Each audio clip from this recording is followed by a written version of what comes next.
Ano po HRT mo? So, hi po mga ka-Diyosa. So, ayan, meron nagtatanong kung ano ba yung HRT or hormone replacement therapy na tinitake natin. Or I mean, tinitake ko pala, ako lang. So, sige, para sa inyo mga ka-Diyosa, again, this is not related to SCD products.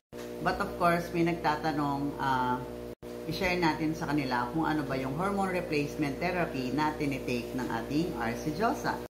So, ano nga ba yung HRT? Yun po yung tinitake namin kasi kaming mga trans ay meron pong iniinom na mga capsules or supplements para maging feminine po yung aming katawan. Which means para mabawasan yung pagka-manly ng body namin, which is alam naman natin na yung mga transgender ay naturally male hormones talaga yung meron kami. But of course, since hindi naman nga kami komportable na lalaki yung figure namin, so, ayan, dyan po pumapasok yung ating HRT or hormone replacement therapy.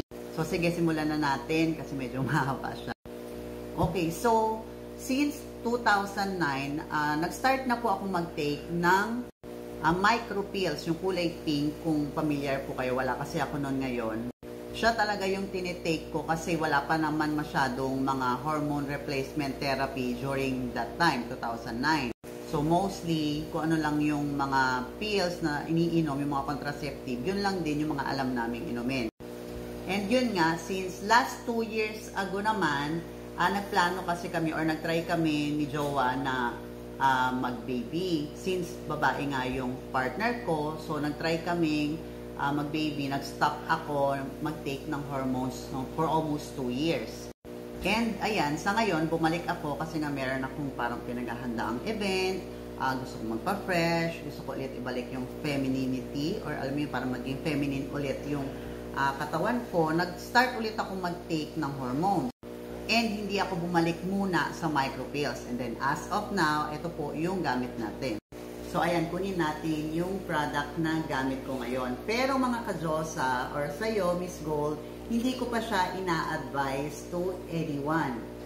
Kasi as of now, ay nire-review ko pa rin siya and binomonitor ko pa rin yung body ko kung makakahiyang ko siya katulad na micropill na gamit ko for almost a year.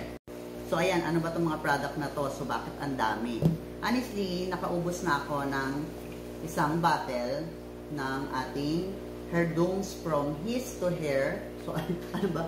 Hair ba yun? Parang hair yung nasabi ko. So, ayun. Ito yung gamit ko. Nakaubos na ako ng isang bottle. 100 capsules siya. 2 times a day. So, nakaubos na ako ng isa. Ito yung pangalawa. So, ayan. Pangalawang bottle pa lang ako. So, under observation pa rin siya kung makakahiyang ko. Okay? And then, ayan. Ito. Sarado pa siya. Ito yung extra natin since minomonitor ko nga kung maganda yung magiging effect niya sa akin since sabi kasi nila ito ay mga herbal medicines. So, mas safer siya kasi nga si micropills is, ewan ko paano bang tawag nila doon, basta yun na. Ito yung gamit ko ngayon for my HRT and then for my hormone blocker, ito naman yung gamit natin which is the Black Hair. So, ayan, parehas lang yan ng may-ari. So, ito yung pinagkatiwalaan kong brand for my hormone replacement therapy. So, ayan, bakit ba dalawa yung iniinom? Dun sa mga hindi nakakaalam, ito pong si Black Hair, ito po yung ating nagiging hormone blocker or male blocker. Alam mo yung male blocker kung tawagin. Kasi meron nga tayong natural na male hormone. So, ito po yung iniinom para mapigil siya. Ngayon naman, ito naman pong si Herdooms na capsule, ito naman po yung nagbibigay sa katawan natin ng estrogen para maging feminine naman yung ating katawan para hindi siya muscle-muscle, ganon. Then ito naman yung pumipigil ng ating male hormones.